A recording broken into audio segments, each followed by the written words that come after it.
En años pasados, en otros de nuestros videos, hemos hablado del átomo y siempre asumimos que mis suscriptores saben de su definición y cuáles son sus características.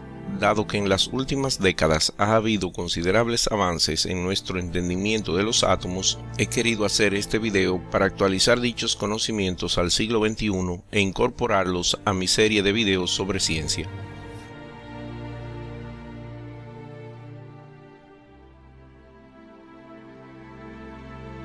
Iniciaremos por decir cómo se formaron los átomos. Unos 300.000 años después del Big Bang, la energía y la materia que existía se había enfriado lo suficiente como para permitir que los núcleos de átomos bien sencillos que existían, con solo un protón, pudieran adquirir un electrón en su órbita. Esto hizo el primer átomo completo del universo, que fue el hidrógeno.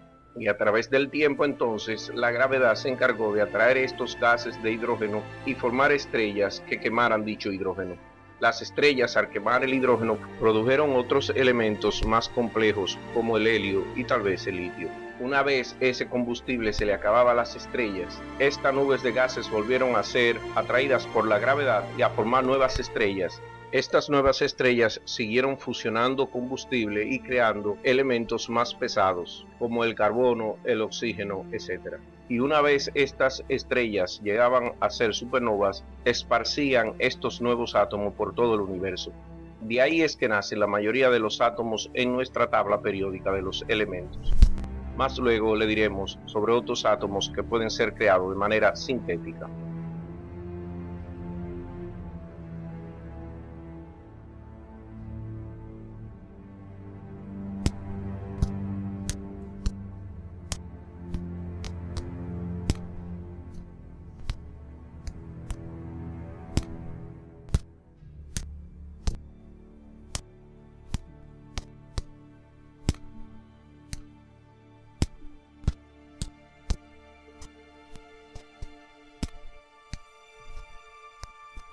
El átomo está compuesto por un núcleo que tiene dentro de sí protones con carga positiva y una nube probabilística de electrones que se encuentra en órbitas alrededor del núcleo y cuya carga es negativa.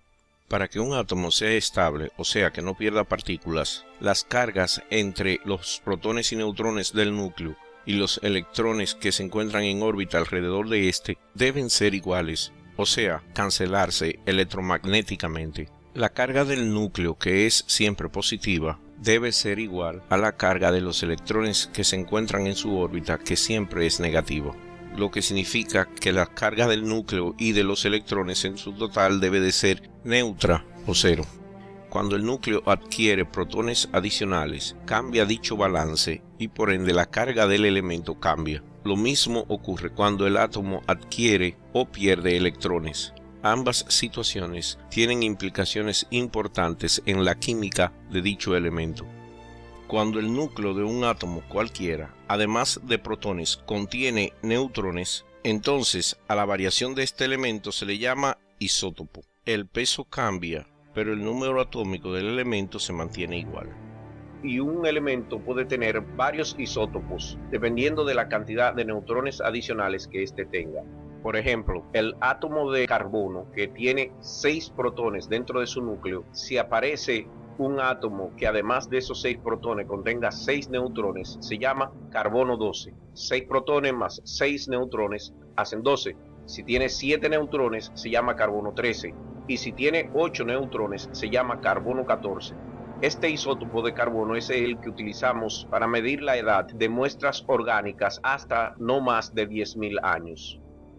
Asimismo, si un átomo en vez de tener neutrones adicionales en su núcleo, ocurre que por el contrario pierde o gana electrones, entonces a ese alterado átomo se le llama ión.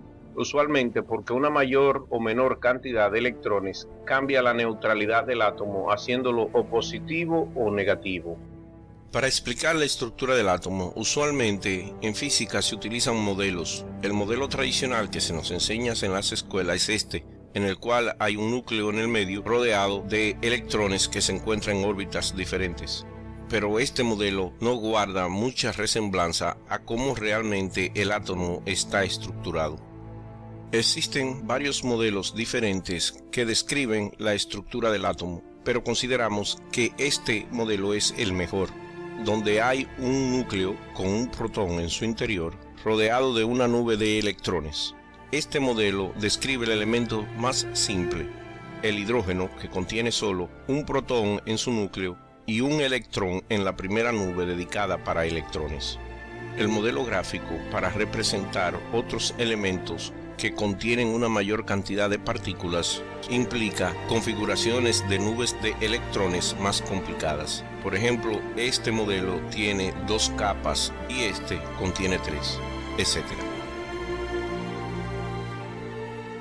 El estudio de los átomos y cómo estos se comportan es básico para poder entender 2 ramas importantes de la ciencia, la química y la física cuántica. Siendo el estudio de la química más viejo que aquel de la física cuántica, es la química quien acumuló la mayor cantidad de conocimientos para ambos campos, y estos conocimientos están registrados en un documento que los químicos y los físicos utilizan muy a menudo, la tabla periódica de los elementos, producto del fecundo químico Mendeleev.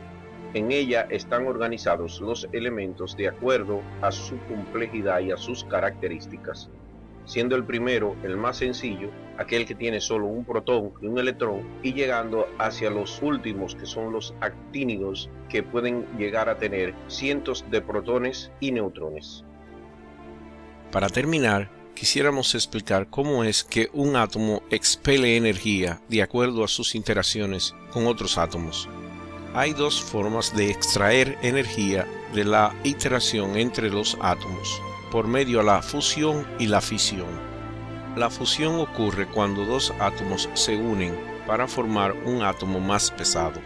Este proceso ocurre en el corazón de las estrellas, al fusionar los átomos de hidrógeno uno con otros y formar otros elementos más complejos y pesados.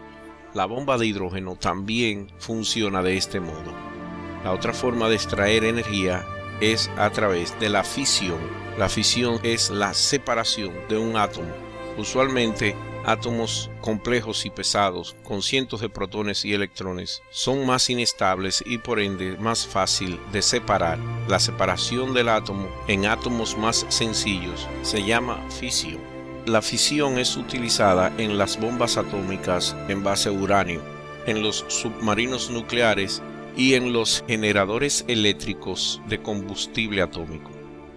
Cuando ambas, la fusión o fisión, se hace en cadena, la energía producida es inmensa y ésta se puede cosechar para el beneficio de los seres humanos. En uno de mis videos tomamos el tema de qué tan pequeño es el átomo, el cual es inmensamente pequeño, más pequeño de lo que nos imaginábamos. Pero podemos observar directamente los átomos. Hasta recientemente no había sido posible hacerlo, debido a la pequeñez de los átomos, pero la ciencia ha desarrollado métodos que nos han permitido verlos. He aquí las imágenes más recientes de átomos grabados en tiempo real, uno independiente y ya sobre grupos de átomos. En estas imágenes se pueden ver cómo estos vibran. Mientras más energía un átomo tiene, más activo es su movimiento. Y con estas últimas imágenes termino este video sobre los átomos. Espero que le haya sido educativo y que continúen viendo los videos producidos por este canal. Gracias por su atención.